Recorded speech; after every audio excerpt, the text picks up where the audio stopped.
Makali nai thok khani hamjang ma bukhuk bai chai mi akhe bukhani kong no kok tun bai khano bukhani hamjang wani borong no jon chai man horu abu tei bukha odilang tong ma jarabo bukha ko basawi am hote ne sab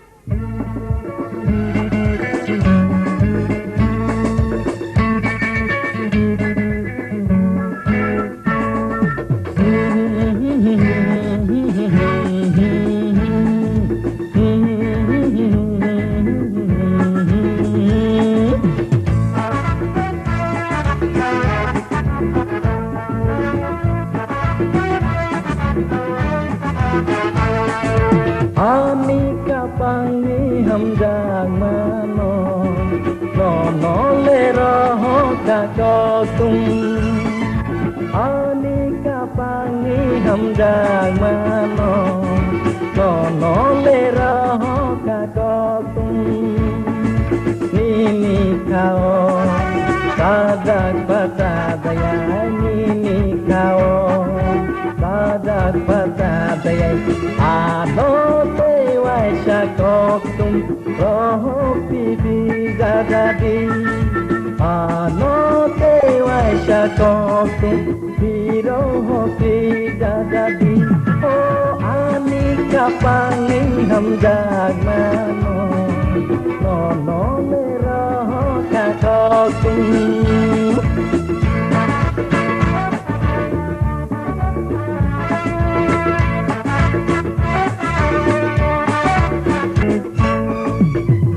ni tong mung cha mung ma bai ni goro do somu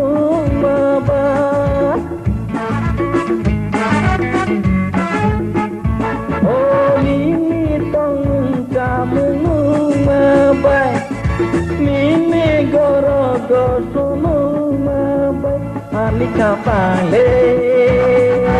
oh no nei si ma tong la Anika pale oh no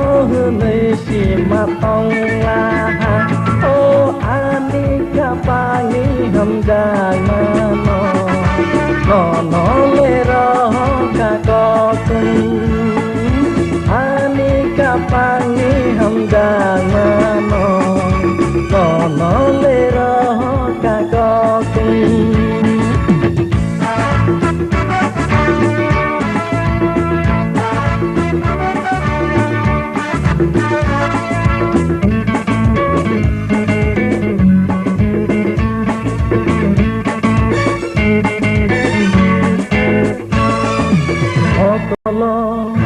Mimi goro kapawo mimi sadu